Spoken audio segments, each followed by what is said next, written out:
Gue mulai yakin sumber dari suara itu datangnya dari salah satu kamar asrama yang gak ditempatin oleh gue, Septia, maupun Hilma dan Rani, anggota kelompok 3. Dan di saat gue coba untuk buka pintu kamar tersebut, semoga bukan hantu, semoga bukan hantu. Kata itu menuhin pikiran gue waktu buka pintu kamar tersebut. Ternyata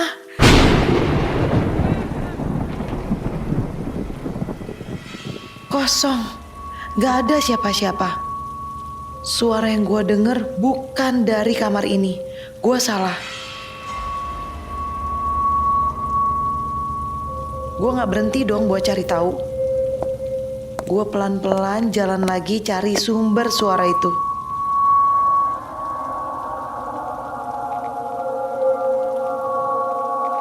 Serem banget rasanya. Lagi muterin asrama yang cukup besar tengah malam yang dituruni hujan.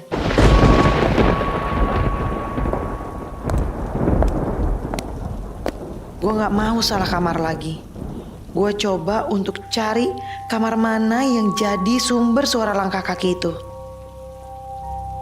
Gue mulai dengar lagi suara langkah kaki.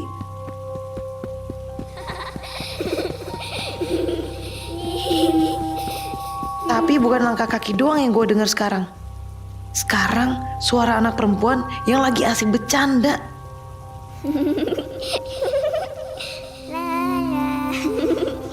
Anehnya, gue juga dengar suara perempuan yang nangis terseduh-seduh.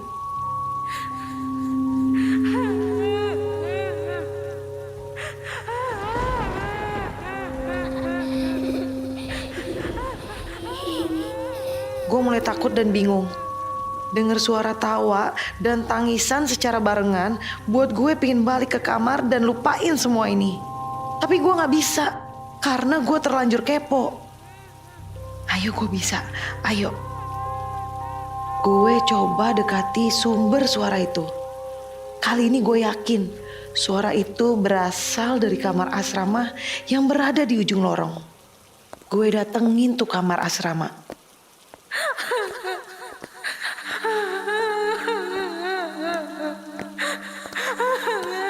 Suara tangisan semakin terdengar keras dan jelas. Suara itu cukup bikin dada gue sesek. Gue sempat terbawa dengan kesedihan cewek tersebut. Dada yang mendadak sesak buat gue ragu-ragu untuk buka pintu kamar kali ini. Gue gak seyakin buka pintu kamar sebelumnya.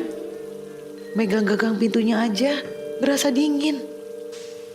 Kembali ke kamar beneran ada di pikiran gue waktu itu. Tapi gue yakin banget suara tangisan itu ada di dalam kamar ini. Gue labil sumpah mau buka apa enggak. Kalau gue pingin tahu siapa yang ketawa dan menangis di tengah malam gini, ya gue harus buka pintu kamar ini. Gue terlalu pikir panjang waktu itu. Sampai akhirnya gue putusin untuk buka pintu kamar tersebut.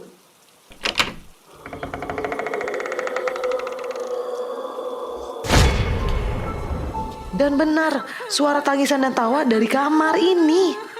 Saat gue buka pintu kamar, wangian bunga mendadak gue cium dengan kencang.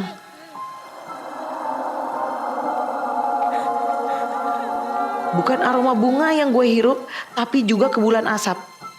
Gue lihat aroma bunga dan asap ini berasal dari semacam sesajen yang lagi dibakar di kamar itu. Gue yakin kalian pasti penasaran siapa yang nangis dan tertawa di dalam kan? Sama, gue juga.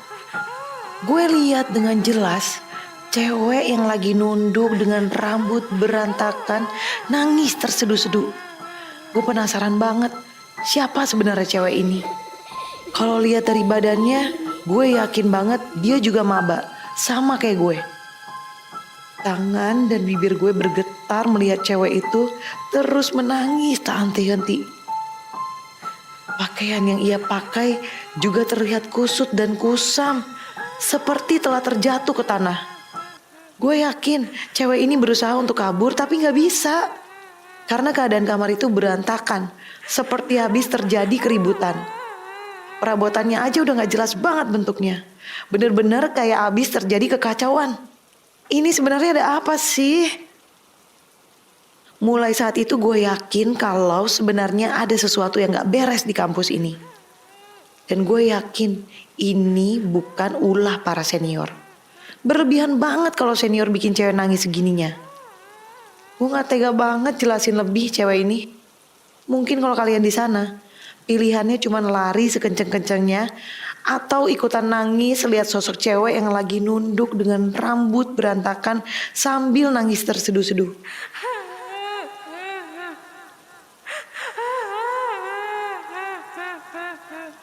Di dalam kamar yang berantakan, gue juga lihat anak kecil perempuan yang kemarin malam. Dia lagi asik main dengan sesajen yang terbakar. Sesajen yang terbakar, ia angkat-angkat kayak lagi mainin pesawat kertas. Anak kecil perempuan itu ketawa lepas banget waktu lihat cewek yang lagi nangis di depannya. Kayak lagi ada pertunjukan komedi.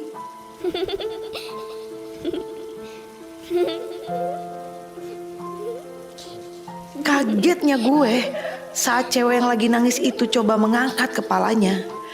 Kelihatan dahinya berdarah seperti habis menghantam benda keras.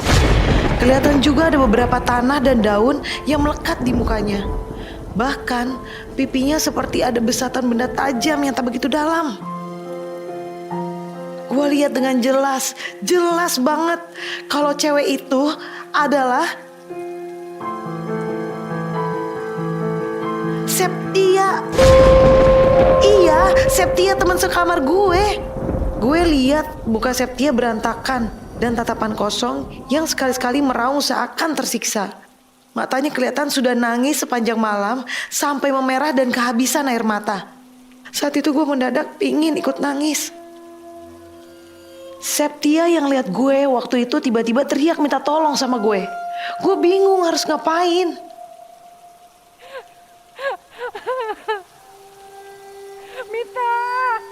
Mita tolongin gue, Mit. Gue gak kuat, tolongin. Mita tolongin gue, Mit. Gue udah gak kuat.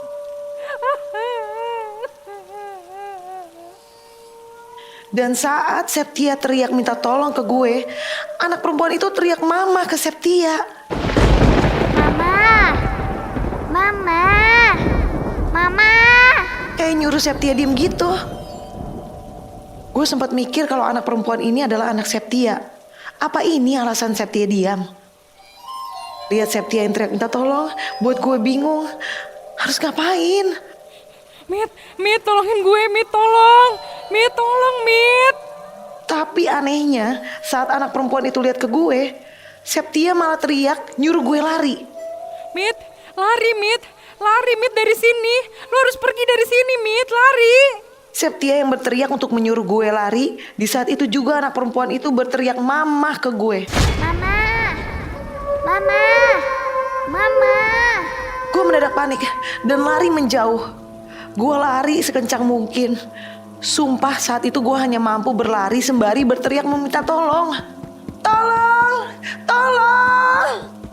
Sampai akhirnya ada senior yang dengar teriakan gue. Senior, laki-laki pendiam dan ganteng kemarin. Dengan badan tegak dan wajah tampan menghampiri gue. Suasana yang mencekam mendadak tenang dengan kehadirannya. Gue yang awalnya nangis, kini mulai bisa menenangkan diri. Kak, tolong kak, ada hantu. Dia nangkap Septia kak. Tolongin Septia ya kak. Dia di dalam gak bisa keluar kak. Hah, apaan hantu? Drop banget rasanya. Lihat senior, ganteng yang tegak ini, ternyata ngondek. Gue kuliah bertahun-tahun di sini, gak pernah ya lihat namanya hantu. Lo gak usah alasan deh. Kalau emang ada hantu, di mana coba hantunya? Kasih tahu gue sini, biar gue tampar itu hantu. Di kamar ujung lorong kak. Kalau nggak ada, lu ya yang gue tampar. Ya udah gue cabut dulu ya.